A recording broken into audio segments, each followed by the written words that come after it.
Imaginez un instant. Il est 3 heures du matin. Le silence de l'appartement n'est rompu que par le ronronnement de votre vieil ordinateur. Sur l'écran, un chiffre s'affiche. Un seul. Mais ce chiffre vient de changer votre vie à jamais. Il y a 6 mois, vous n'aviez pas de quoi payer votre loyer. Aujourd'hui, vous venez de gagner en 1 heure ce que votre père gagnait en 1 an. La question n'est pas de savoir si c'est possible, car ça l'est. La vraie question, c'est, jusqu'où êtes-vous prêt à descendre en enfer pour enfin toucher le paradis financier? Voici l'histoire de Thomas, et le plan exact qui a tout basculé. Chapitre 1. La prison de verre. Thomas a 24 ans, mais ses yeux en paraissent 40. Installé dans un studio de 18 mètres carrés en banlieue parisienne, il vit ce que la société appelle une situation stable. Il est comptable junior. Un titre ronflant pour dire qu'il passe 10 heures par jour à entrer des données dans des tableurs Excel pour une entreprise qui oublierait son nom en 2 jours s'il disparaissait. Chaque matin, le rituel est le même. Le réveil brutal à 6h30. Le café instantané trop amer. Le métro bondé où les visages sont aussi gris que le béton des tunnels. Thomas regarde les gens autour de lui et une pensée terrifiante l'assaille. Est-ce que c'est ça, la vie? Attendre le week-end pour oublier la semaine, et attendre la retraite pour commencer à vivre? Le soir, après avoir payé son loyer, son abonnement de transport et ses courses, il lui reste exactement 84 € pour s'amuser. 84 € pour nourrir ses rêves. C'est dérisoire. Thomas n'est pas pauvre au sens strict, mais il souffre d'une pauvreté de temps et d'espoir. Chapitre 2. L'étincelle. Un mardi soir, alors qu'il traîne sur YouTube par pur épuisement mental, il tombe sur une interview. Ce n'est pas une de ces vidéos tapax en grave l'œil avec des Lamborghini de location. C'est un homme, calme, dans un bureau sobre, qui parle de systèmes asymétriques. L'homme explique une idée simple. Dans l'économie traditionnelle, vous échangez votre temps contre de l'argent. C'est un calcul perdant car votre temps est fini. Pour devenir riche, il faut créer un actif qui travaille quand vous dormez. Il parle d'une niche spécifique à l'époque, l'automatisation de services par l'intelligence artificielle pour les petites entreprises locales. Thomas redresse le dos. Ce n'est pas magique. C'est de la logique. Les boulangeries, les garages, les cabinets d'avocats de son quartier sont restés bloqués en 1995. Ils perdent des clients parce qu'ils ne répondent pas aux messages, n'ont pas de système de réservation et gèrent tout sur papier. L'idée germe. Il ne va pas vendre du conseil. Il va construire une machine qui règle ses problèmes pour eux. Chapitre 3. Les premiers coups d'épée dans l'eau. Le lendemain, Thomas ne rentre pas se coucher après le travail. Il s'installe à sa table de cuisine, ouvre son ordinateur et commence à apprendre. Il passe ses nuits à comprendre comment connecter des API, comment créer des agents conversationnels et comment automatiser des prises de rendez-vous. Il est galvanisé. Il se voit déjà quitter son job dans 3 mois. Il prépare une présentation parfaite. Il s'achète une chemise neuve.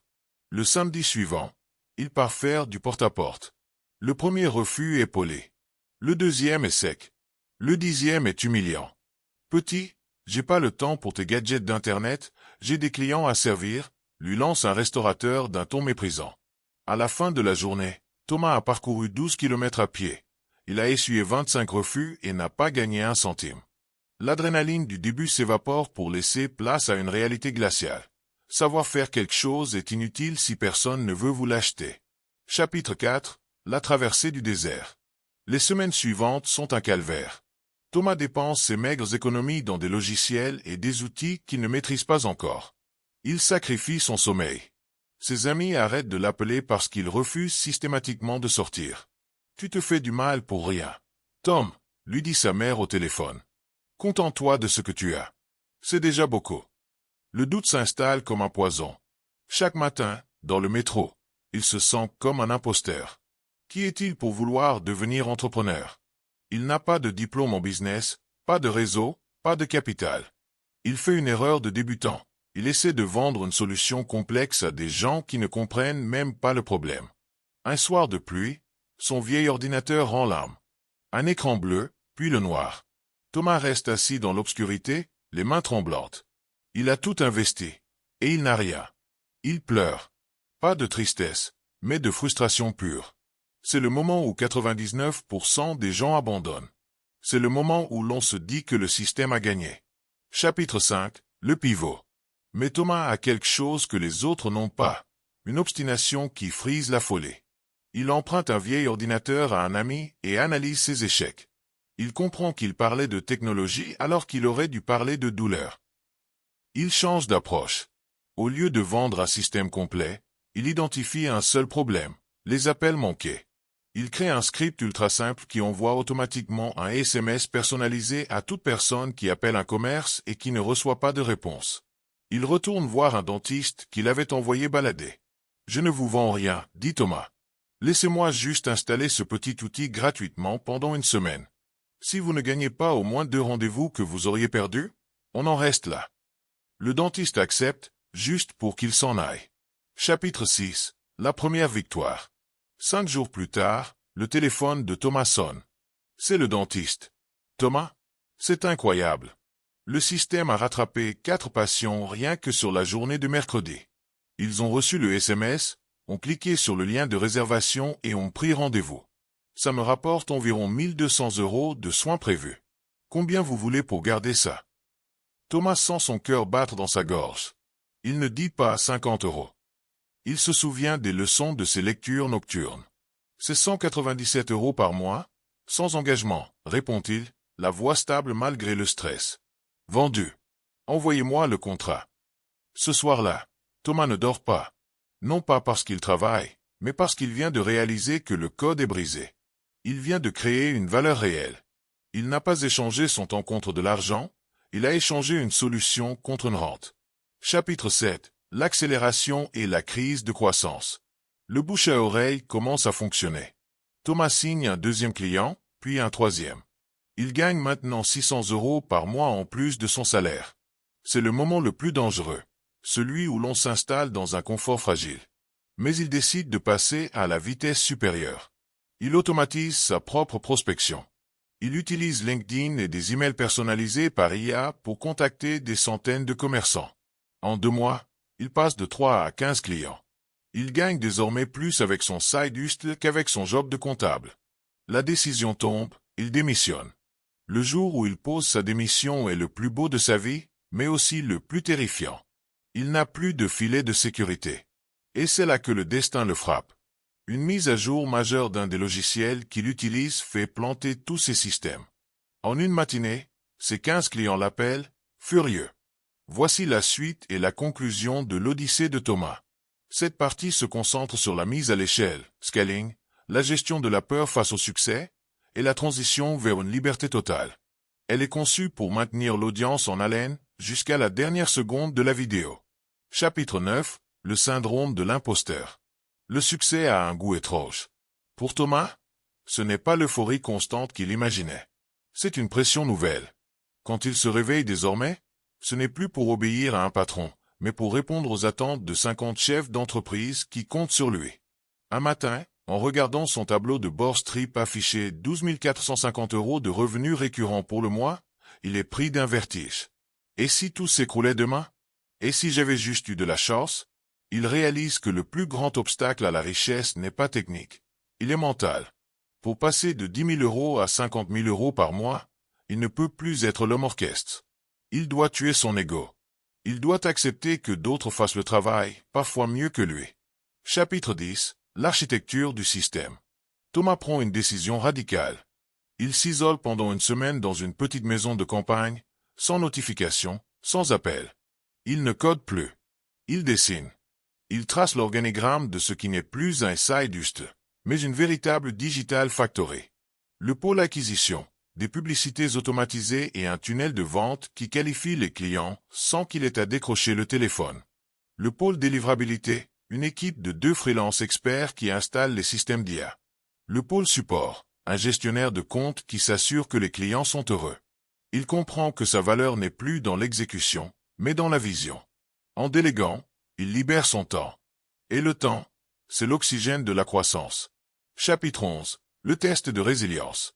6 mois plus tard, l'agence de Thomas tourne à plein régime. Il voyage.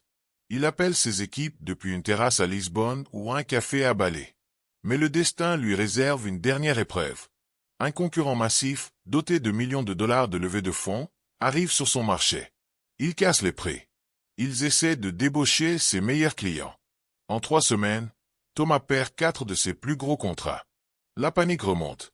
Son équipe s'inquiète. Thomas, ils vendent la même chose pour la moitié du prix? Qu'est-ce qu'on fait? C'est là que Thomas prouve qu'il est devenu un véritable entrepreneur. Il ne baisse pas ses prix. Il fait l'inverse. Il appelle chaque client restant. Il ne leur parle pas de logiciel. Il leur propose une immersion. Comment l'IA peut non seulement gérer leurs appels, mais prédire leur stock et automatiser leur marketing de relance. Il transforme son service en un partenariat stratégique indispensable. La leçon est brutale mais vitale. Dans le business, si vous êtes le moins cher, vous êtes remplaçable. Si vous êtes celui qui apporte le plus de résultats, vous êtes invincible. Chapitre 12. La transmission. Nous revoilà à ce fameux moment, 3 heures du matin. Thomas ne travaille plus par nécessité. Il regarde les lumières de la ville depuis son nouveau bureau. Il repense à ce jeune comptable qui comptait ses pièces pour s'acheter un sandwich. Il ressent une bouffée de chaleur dans la poitrine. Ce n'est pas l'argent qui le rend heureux. C'est la preuve. La preuve qu'il a eu raison de croire en lui quand personne d'autre ne le faisait. Il ouvre son ordinateur, non pas pour vérifier ses comptes, mais pour enregistrer un message. Il veut aider ceux qui sont encore dans le métro gris. Le plus dur, dit-il face caméra, ce n'est pas d'apprendre à coder ou à vendre. Le plus dur, c'est d'accepter que vous méritez cette liberté. Le système vous a appris à être un pion. Votre seule mission est de réapprendre à être le joueur. Conclusion. Votre tour de jouer. L'histoire de Thomas se termine ici, mais la vôtre commence peut-être maintenant. Le monde a changé. Les barrières à l'entrée se sont effondrées. Aujourd'hui, avec une connexion Internet et une volonté de faire, vous avez plus de pouvoir qu'un PDG d'une multinationale il y a 30 ans. Ne cherchez pas le raccourci. Cherchez la compétence. Ne cherchez pas l'argent facile. Cherchez le problème difficile à résoudre. La liberté financière n'est pas une destination. C'est un muscle que l'on construit chaque jour, une décision après l'autre. Chapitre 13. Le vide de l'après-sommet. On ne vous le dit jamais dans les formations en ligne, mais il existe une maladie silencieuse qui frappe ceux qui réussissent, le vide du lendemain. Thomas a atteint son objectif. Il gagne 50 000 € par mois. Il possède la voiture de ses rêves, son appartement est un sanctuaire de design, et il peut voyager en première classe sans même regarder le prix du billet. Mais un mardi après-midi, alors qu'il contemple l'océan depuis une plage de l'Algarve, il ressent une angoisse familière. Est-ce que c'est tout? Il réalise que la lutte lui manque. Le stress du début, les nuits blanches à chercher une solution technique, l'adrénaline du premier contrat signé, tout cela avait une saveur que le confort ne peut pas égaler. Il comprend alors la plus grande leçon de l'entrepreneuriat. L'argent n'est pas le but, c'est le carburant. Si vous ne savez pas où vous allez, avoir plus d'essence ne servira qu'à vous faire tourner en rond plus vite. Chapitre 14. Le cercle vertueux. Plutôt que de sombrer dans l'oisiveté, Thomas décide de transformer son succès en levier pour les autres. Il ne veut pas être un infopreneur de plus qui vend du vent. Il veut bâtir quelque chose de concret. Il commence à investir. Pas seulement en bourse, mais dans des humains. Il repère des jeunes qui, comme lui 2 ans auparavant, ont l'étincelle mais pas les ressources. Il devient un business angel. Un soir, il reçoit un message d'un jeune entrepreneur qui l'a aidé à lancer une application de gestion de déchets. Thomas, on vient de signer notre premier contrat avec une mairie. Sans tes conseils sur la psychologie de vente, on aurait abandonné. Merci de nous avoir montré que c'était possible. À ce moment précis, Thomas ressent une satisfaction bien plus profonde que celle de voir son compte Strip grimper. Il vient de passer de l'accumulation à la contribution. Sa richesse a désormais un sens. Elle sert à réparer le monde, à son échelle. Chapitre 15. Le retour aux sources. Pour clore ce chapitre de sa vie, Thomas décide de faire quelque chose de symbolique. Il retourne dans son ancienne banlieue. Il reprend ce fameux métro de 7h12, celui qui sent le café froid et la fatigue. Il s'assoit, vêtu simplement, et observe. Il voit ce jeune homme, assis en face de lui, qui regarde nerveusement sa montre. Il voit cette femme qui soupire en ouvrant ses mains sur son téléphone.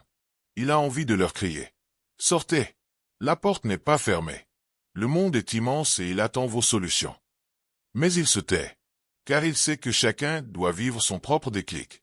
Il descend à son ancienne station, marche jusqu'à son vieil immeuble et regarde la fenêtre du 4e étage. C'est là que tout a commencé. C'est là qu'il a appris que le confort est l'anesthésie du talent.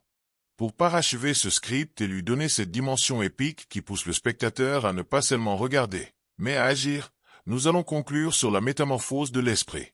Cette partie est le point d'orgue émotionnel de votre vidéo.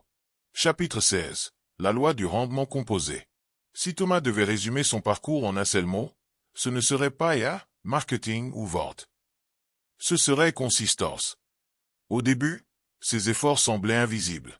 Il travaillait 4 heures chaque soir après son job pour un gain de 0. C'est la phase la plus cruelle de l'entrepreneuriat, la phase de latence. Imaginez un bambou chinois. Pendant 5 ans, il ne sort pas de terre. Il développe ses racines dans l'ombre. Puis, en 6 semaines, il grimpe à 25 mètres de haut. Thomas a compris que chaque refus, chaque bug informatique et chaque nuit blanche étaient des racines. Sans ces racines, son succès actuel se serait effondré à la première tempête. La richesse n'est pas un événement, c'est un processus. Chapitre 17. L'éveil à la richesse réelle. Aujourd'hui, Thomas n'est plus seulement riche financièrement. Il est riche de choix. Il choisit avec qui il passe son temps. Il choisit les problèmes qu'il veut résoudre. Il a réappris à écouter son corps et son esprit. Il a compris que la plus grande tragédie moderne n'est pas de manquer d'argent, mais de mourir avec son talent encore enfermé à l'intérieur de soi par peur du regard des autres. Il se souvient de ce collègue de bureau qui lui disait « Tu es fou de prendre autant de risques ». Aujourd'hui, ce même collègue l'appelle pour lui demander comment il a eu de la chance. Thomas sourit. La chance est ce qui arrive quand la préparation rencontre l'opportunité. Et l'opportunité est partout pour ceux qui ont les yeux ouverts. Pour donner une dimension encore plus riche à cette histoire et atteindre votre objectif de durée, nous allons introduire 2 personnages pivots qui vont croiser la route de Thomas. Ces personnages représentent 2 facettes de l'entrepreneuriat, le mentor et le rival devenu allié. Chapitre 18. La rencontre avec le vieux lion. Alors que Thomas commençait à stagner autour de 20 000 € par mois, il fait une rencontre qui va briser ses plafonds de verre. Lors d'une conférence discrète à Genève, il s'assoit à côté d'Elias. Elias a 65 ans. Il ne porte pas de montre connectée ni de basket à la mode.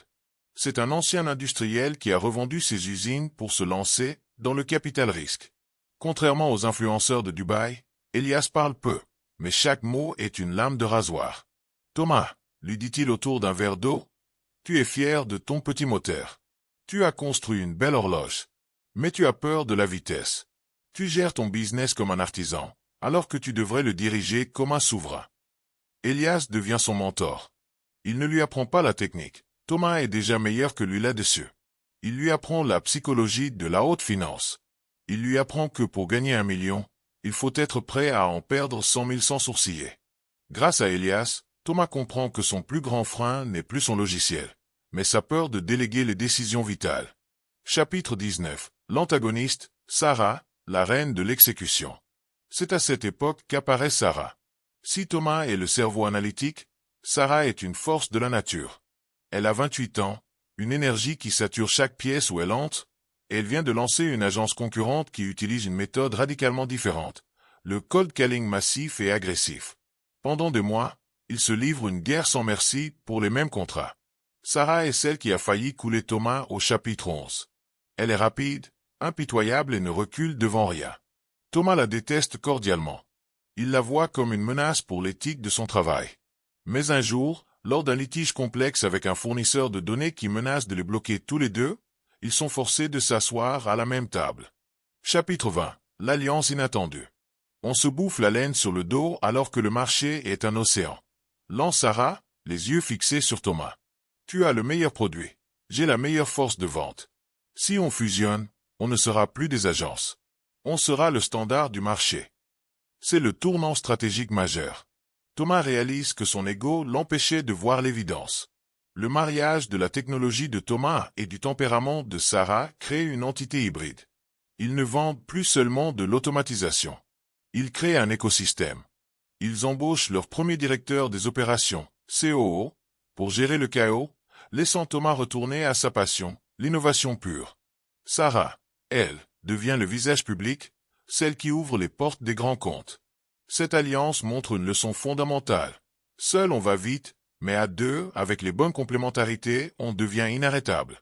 Chapitre 21. Le poids des responsabilités. Avec l'arrivée de Sarah et les conseils d'Elias, l'entreprise passe de 5 à 45 salariés en 18 mois. Thomas n'est plus le jeune homme dans son studio. Il est responsable de 45 familles qui dépendent de sa vision. Il découvre la face sombre du succès, les licenciements nécessaires, les trahisons internes et la solitude du chef. Un soir, il doit annoncer à son tout premier développeur, celui qui l'avait aidé lors de la panne du chapitre 7, que ses compétences ne suffisent plus pour la nouvelle structure. C'est une déchirure. Thomas comprend que la liberté financière a un prix que personne ne mentionne sur Instagram, la perte d'une certaine insouciance. On ne devient pas un leader sans se forger une peau de crocodile, tout en essayant de garder un cœur d'humain. Chapitre 22. La transmission finale. L'histoire se termine par une image forte. On voit Thomas, Sarah et Elias sur le toit d'un immeuble à Paris, observant le coucher du soleil. Elias s'apprête à prendre sa retraite définitive. Sarah prépare une introduction en bourse. Et Thomas? Thomas regarde son téléphone. Il vient de recevoir une notification. Ce n'est pas un virement bancaire. C'est un message de son successeur, le petit stagiaire qu'il a pris sous son aile il y a 1 an. J'ai compris le système, Thomas. Je me lance en indépendant. Merci de m'avoir donné les clés. Thomas sourit. La boucle est bouclée.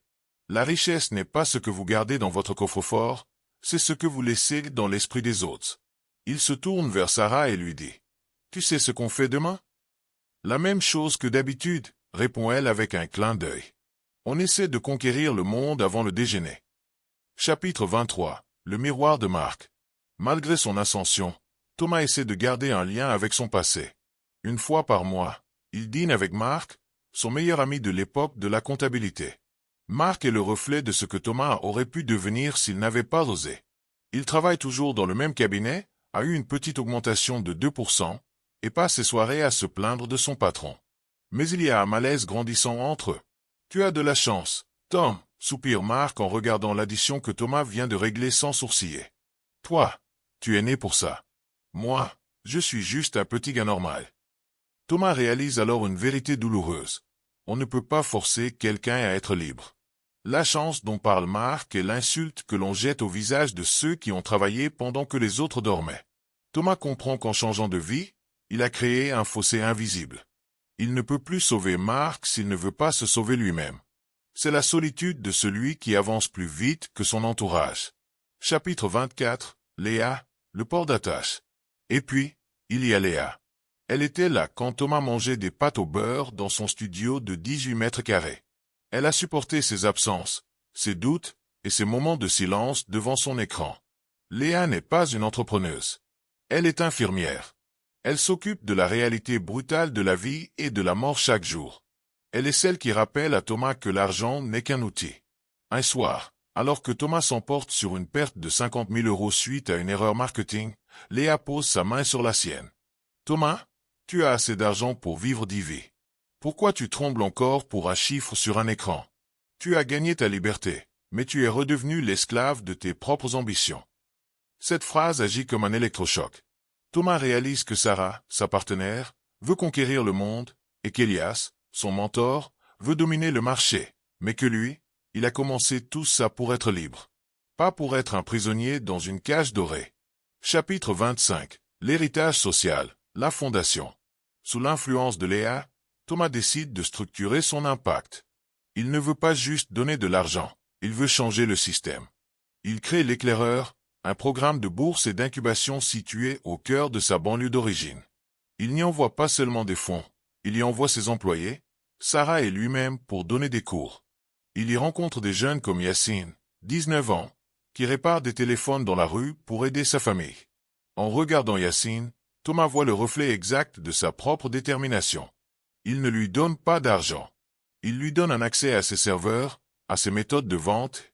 Surtout, il lui donne sa confiance. Le plus gros capital que je peux te donner, Yacine, ce n'est pas un chèque, lui dit Thomas lors de l'inauguration. C'est la certitude que tu as le droit d'être ici.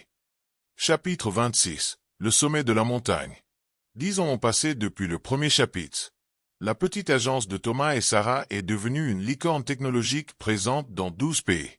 Thomas a pris du recul sur l'opérationnel. On le retrouve dans un jardin, jouant avec son fils. Marc est là aussi, Il a fini par rejoindre la fondation de Thomas comme responsable financier, trouvant enfin un sens à son métier. Elias est décédé, mais il a laissé à Thomas une lettre qu'il ne doit ouvrir qu'une fois son premier million de bénéfices redistribués. Thomas ouvre la lettre. Elle ne contient qu'une phrase. Le vrai succès, c'est quand on n'a plus besoin de prouver quoi que ce soit à personne, même pas à soi-même. Thomas range la lettre, sourit, et éteint son téléphone.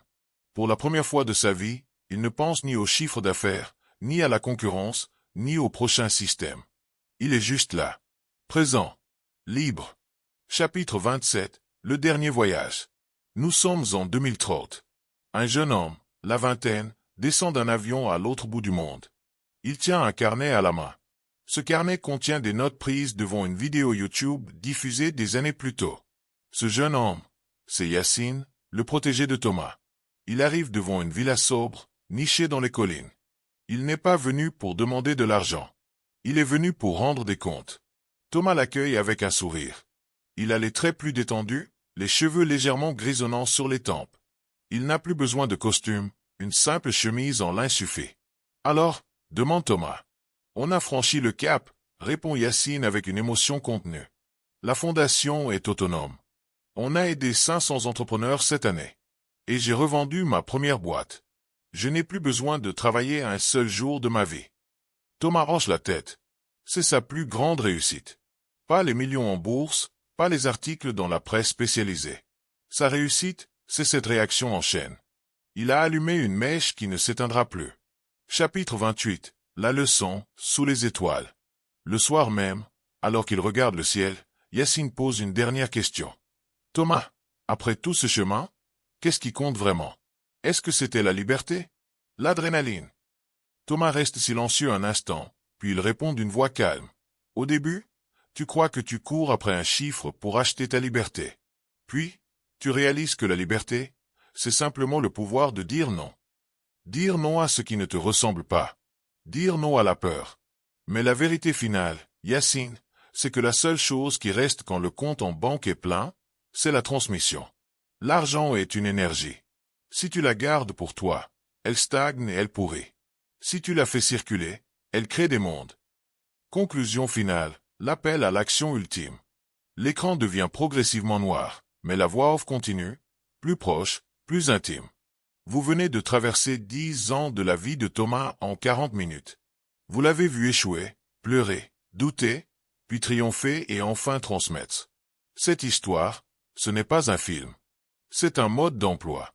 Le monde se divise en deux catégories. Ceux qui regardent passer le train de l'opportunité en expliquant pourquoi ils ne sont pas montés dedans. Et ceux qui, comme Thomas, sautent dans le wagon en marche, même s'ils savent qu'ils vont se blesser en tombant. Voici votre dernière leçon. La peur ne disparaîtra jamais. Le doute sera votre compagnon de route jusqu'au bout. L'astuce n'est pas d'attendre que la peur s'en aille, mais de marcher avec elle sous le bras. Regardez vos mains. Elles sont vides pour l'instant. Mais elles ont le pouvoir de construire des empires, de coder des systèmes et de changer des vies. Le temps que vous avez passé à regarder cette vidéo était un investissement. Maintenant, l'investissement doit porter ses fruits. Éteignez cet écran. Sortez. Appelez ce client. Apprenez ce logiciel. Écrivez cette première ligne de code. Faites cette erreur que vous craignez tant.